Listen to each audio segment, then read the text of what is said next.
Good morning.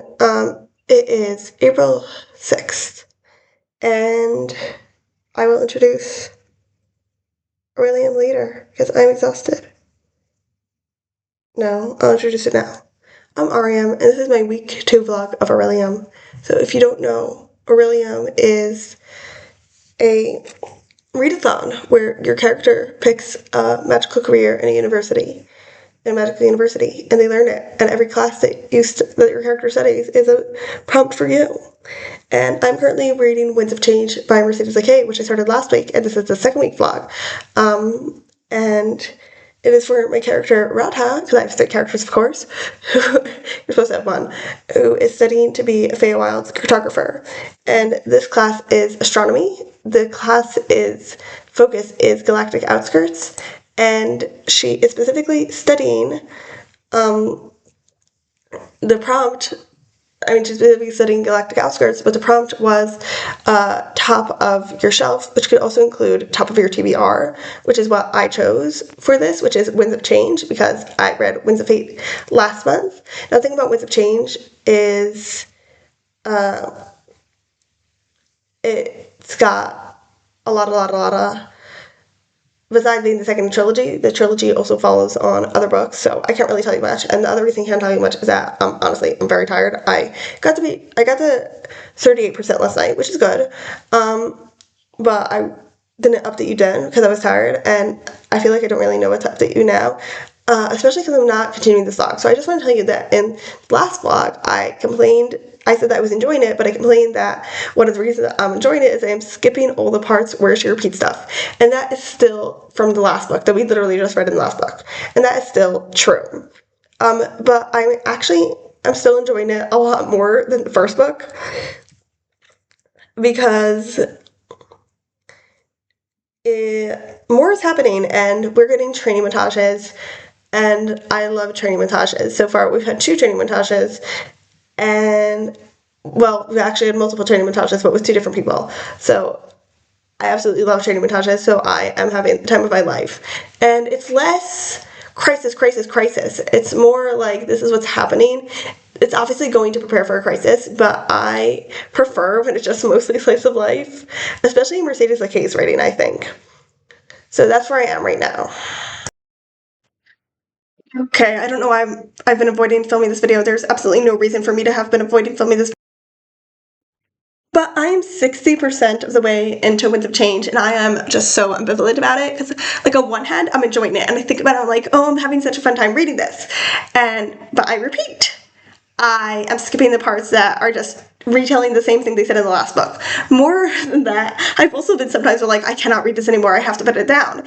So that's really on me because it's mostly the romance. But I do want to talk about the romance. So we have 2 stuff. We have like a minor romance between Tripolan and another character who I cannot say because of spoilers, but it's like soulmate romance, and that was really the part where I had to put it down because, like, no, we've never even seen you 2 interact before, and now you're telling me you're soulmates. The other one, and usually Mercedes Lakay's the soulmate's much better. The other one is between Elspeth and Darkwind, which I knew was coming. And the thing is, it's actually technically enemies to lover, which I usually like. So why don't I like this? It's not compelling me. Why is it not compelling me? And I really think it's because the thing that compels me in enemies to lovers, and I think a lot of people is their interactions. But the thing is, they're too polite for it to really be enemies to lovers. Like, they'll be thinking, oh, he's so arrogant, she's so impatient, he doesn't explain anything well. But then they'll actually interact, and they'll be like, and they know how to behave, right? So they'll just interact normally, and that's not fun. And now we've gotten to the romance part, and honestly, I don't see it. All of the romance really between Darkwind and Elspeth is built on sexual attraction, and we've only got, the reason that they're all thinking about it is because they have had enough conversations that they understand each other. Like, and again, it's not compelling because it's literally talking about they're telling each other, oh, this is why I do this. This is why I do this. Oh, I can change this for you. And, like, yes, that's what you want in real life, but that's not what I want to read in a book, you know? That's not compelling to me. And how many times am I going to use the word compelling? And now they're like, oh, I'm sexually attracted to you. Let's do something about that. And it's like, when I read a romance, what I want to see is I want to see the two characters getting to know each other. And we haven't really seen them getting to know each other. All we've seen is like, oh, they don't hate each other anymore. But it's really literally just based on sexual attraction right now. Besides that, another thing that annoys me is there's this character named Gwenna, and she's keeping a lot of secrets, which is fine. However, I am at the point where there are some things that I don't know if she was keeping a secret and she decided to reveal it, or if it's an editing error. And that's bad writing. So basically, these books are not well written. That's all I want to say. And at the same time, the parts that are not these parts, the parts that have the plot in them and doing the magic and the training montages. I love the training montages, as I've said. And Mercedes Laquet does training montages so well. The training montages. Oh, that reminds me. Another thing I wanted to complain about in this book. Oh my god, so many complaints. But another thing I wanted to complain about in this book was,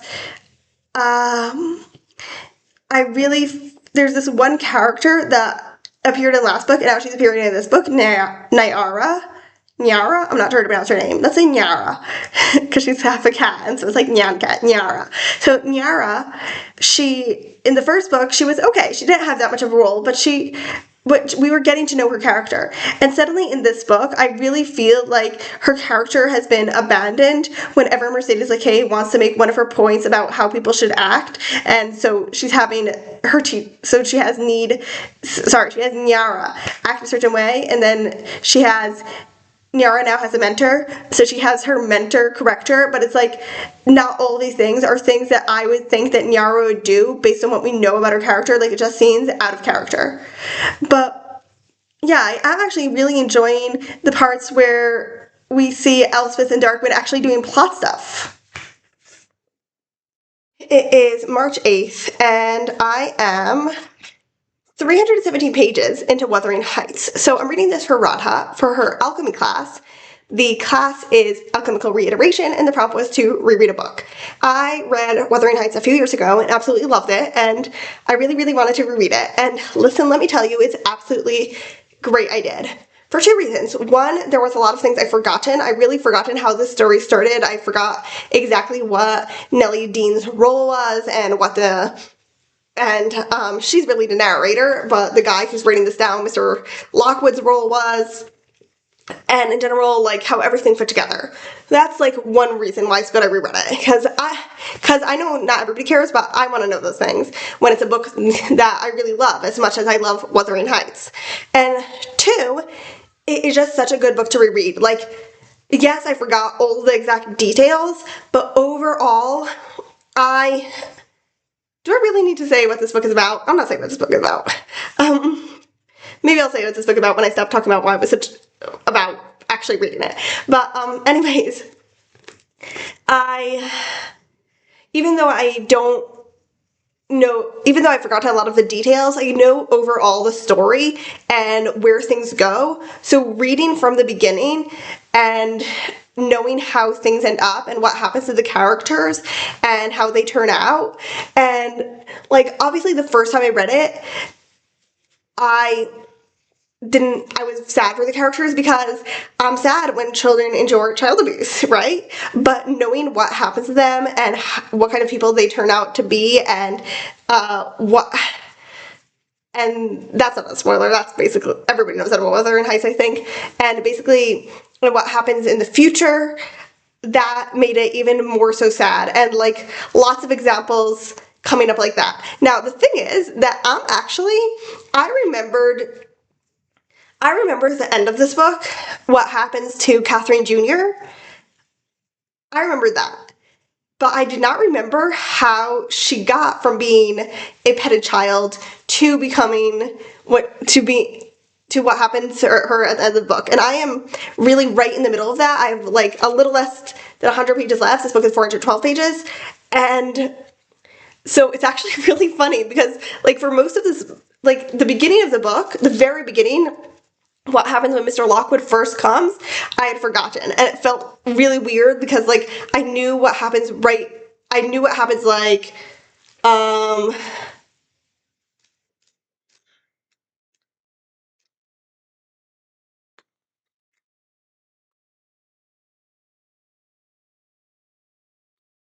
like 40 pages in, that's when Nellie properly begins to tell the story after we get the introduction of Mr. Lockwood first coming to Wuthering Heights. And so it felt really weird because I knew how the story that is the story begins, but I'd forgotten like what happens at first in the narrative around it. By the way, there was a scene in the very beginning in that narrative around it that I totally forgotten that hadn't scared me really at all the first time I read this book, but rereading it again. It's just such a good book to reread because rereading it, knowing what happened in this book, oh, the frisson of horror.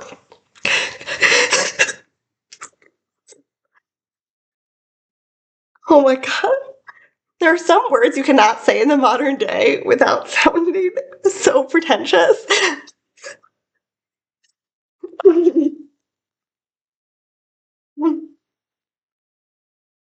But back to Wuthering Heights.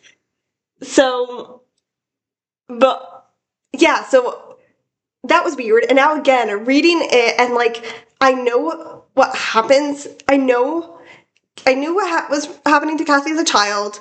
I know what's going to happen to Cassie at the end of this book. But right now, these as Cassie the teenager,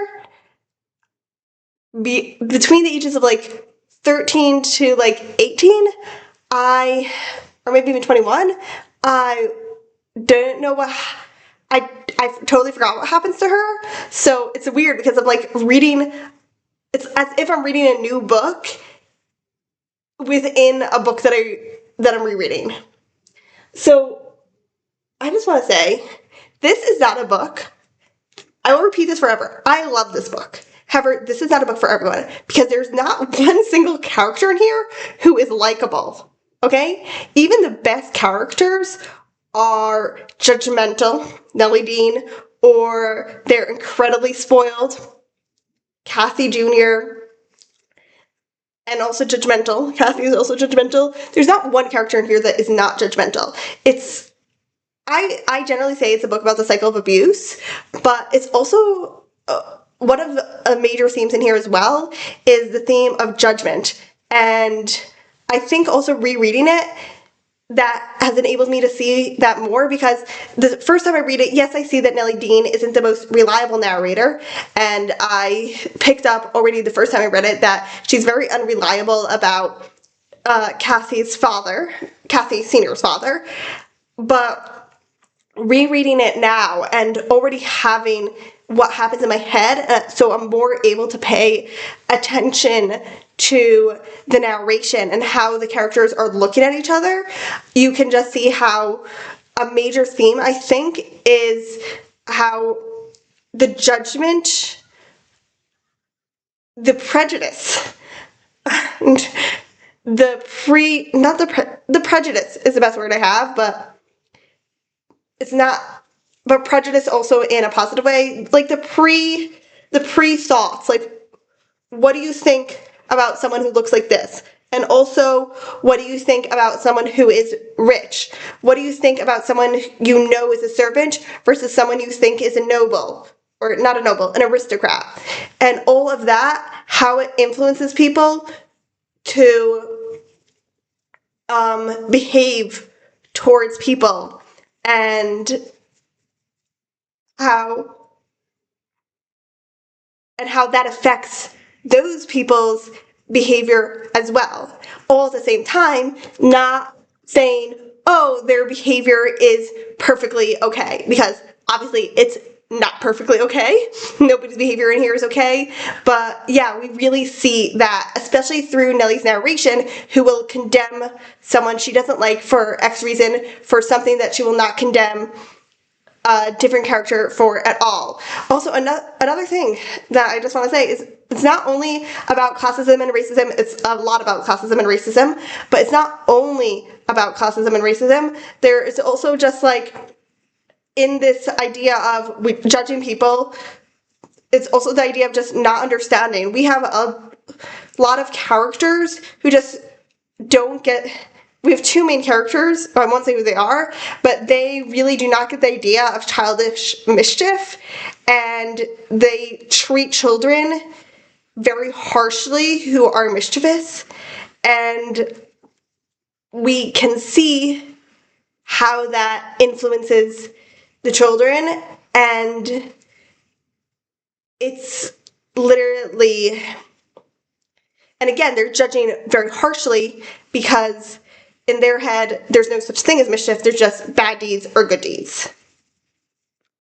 Well, I don't feel like standing up, and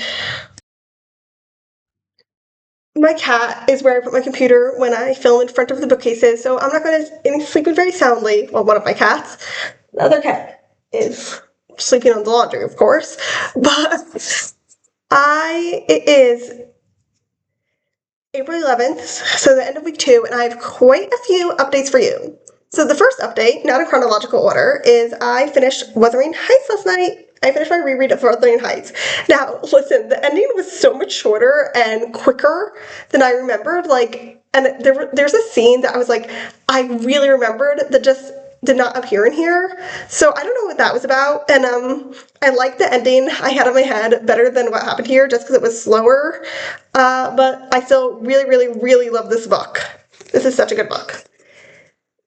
Okay, then actually on Friday, I finished.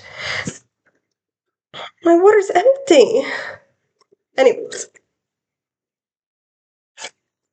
taking the last few sips, I finished Winds of Change. And I just want to talk about something about Winds of Change, and that is that I was very frustrated by some things that had nothing to do with the book itself. Basically, this book downloaded on my Kindle without page numbers. Sometimes books do that. I do not know why, but sometimes there are certain books that don't have page numbers on Kindle. And so this is a book that is much longer than what I usually read. I usually read between the 300 to 380 pages. This was 475 pages. So I kept on looking at the percent count, which is all I had to tell me how far I was into the book because it was on a Kindle and had no page numbers, and kept on being like, okay, so I only have 15% left, but it doesn't make sense to only have 15% left because of where the book is right now. And that is all to say that the book's pacing was actually good for the page count, but I was just totally frustrated because I was expecting something different because of the amount of percentage I had. And that is just so frustrating because obviously it impacted my enjoyment of the book and it has nothing to do with the book. So that is frustrating. Other than that, I know I'm pretty sure I updated you last when I was 65% of the way in, but I don't really feel like I have much to add. I do think this was a better book than the previous one, and I'm really wondering where the next book will go, or if maybe I was just the main reason I DNF'd it when I was 14 was because of the amount of sex scenes. Now, listen, there weren't that many sex scenes in this book, and I totally found them all possible just to skip past. So I don't know if the next book is going to have a ton of sex scenes, but it doesn't make sense that it will have a ton of sex scenes because of where, specifically sex scenes that I remember, because of where it's leading, where this book is leading to, or if what this book is leading to doesn't happen in the third book. But anyways, this book itself, I saw it was better than the first book, better paced, obviously. It was not all lead up, and I really enjoyed the plot at the end. However, this series as a whole this book, I mentioned the romance annoyed me, and this series as a whole has some things that annoy me. One is the amount of, what do you call them? The God want stuff. You know, when something comes in to save our characters and the hand of God, but that's not what it's called. Yeah, it's what, Ex Machina, whatever it's called. It really is happening a lot in this series. And yeah, I don't like it. I'd like the parts where characters actually do stuff, but then the Deus Ex Machina comes, I'm like, Okay, fine, I guess. I don't always hate a Deus Ex Machina, but it's happened so much in this series that I'm beginning to hate it. The other thing that is not only in this series is in a lot of Mercedes LeKay's books, where she just assumes that if two people have the ability to be attracted to each other, like if they're two straight people and it's a man and a woman, or if it's two gay people and it's a man and a man, or a woman and a woman, they will be. Which I guess it's her experience. Very odd, because I know that that's not most people's experience, says. But let's move on. So I do want to say some things before we move on, and that is, basically, I said I was reading Wuthering Heights for Alchemy for Chemical Reiteration for a reread. However, I decided not to do that. Radha has another class, Shapeshifting, which the course focus is volume modification, and the prompt for that was to flip a coin. If you get heads, read a book beneath 400 pages.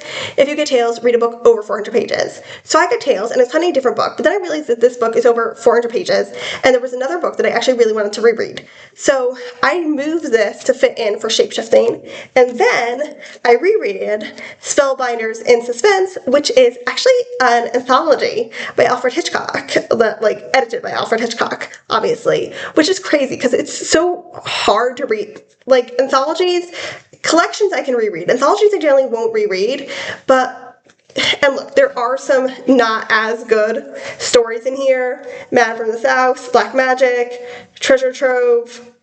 But there are so many good stories in here. First of all, it has The Birds by Daphne du Maurier, has Puzzle for Poppy by Patrick Quentin, which is another name, I believe, for Q Patrick, and I just love that story, absolutely. Oh, there are so many good stories in here, and so I actually reread an anthology. Then, Miriam has animal studies, and what is the course focus for that? Something to do with wolves. Let's look that up. So the course focus for animal studies, which is Miriam's class, is shadow wolves. And the prompt for that was to read a book with wolves. It can be a picture on the cover, it can be part of the title, it can be actual wolves or werewolves in the stories. And I was going to read a different book for this, but I ended up reading Julie of the Wolves by Jean Craighead George. So this is actually the first in a trilogy.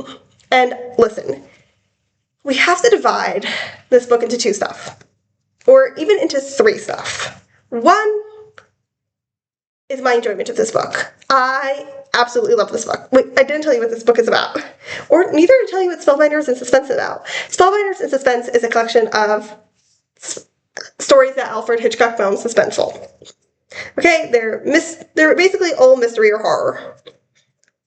Julie of the Wolves is about unclear if she's Yupik or Inuit, which is one of the problems I'm going to talk about with this book, but she runs away from a very bad marriage, and she's planning to go to San Francisco, and she ends up getting stuck in the wilderness and kind of joining a wolf pack. Which sounds crazy, but it's very, very good in my opinion. Like, listen, I just love Jean Craighead George's writing.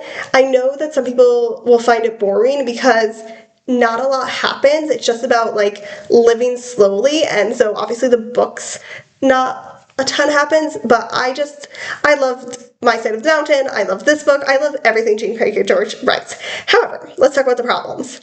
So, this book happens first of all, it's published in the 70s, and it uses the word Eskimo, which is considered a slur nowadays. And one of the main complaints that I saw I read one review by a Yupik person and one by an Inupiaq person, and they both talked about how the main complaint for them was how unrealistic this is. This is not, first of all, this Jean Craighead George, as I mentioned, she so mixes up Yupik and Inuit traditions that it's impossible to tell whether our main character, Julie, is Yupik or Inuit. The words here are either incorrect or literally just made up that are taken from Yupik language. The actual, what she describes as the actual environment is also incorrect. The environment that she describes is totally incorrect, which very, very, very frustrating. So this is not a good depiction of Alaska or Alaskan people. And that has to be mentioned. Like, I'm not going to go recommending this to anybody without telling them first that it's not a good depiction. However, why would I still recommend it? Because it is about, it's not trying to be racist. It is racist in that she did not study enough, but she's obviously trying to talk about a way of life that at that time was vanishing, with not a lot of people trying to keep it, and she's talking about like why that happened and stuff like that. And she doesn't have any message of hope at the end of this, which I found very, very sad. That first of all, like in the story itself, I found sad, but also outside of the story, that she couldn't think of a message of hope for the fact that this way of life was vanishing. Like, and to her it was really like all or nothing, either it is or it isn't, which is another criticism of the book, because that's just not true. But yeah, so the reason I would recommend it is that it's trying to be helpful, even if it did not succeed at all. So anyways, that's the second week of Orilium. I read quite a bit. Obviously more than in the first week, just because the first week was fewer days. But that's it. See you!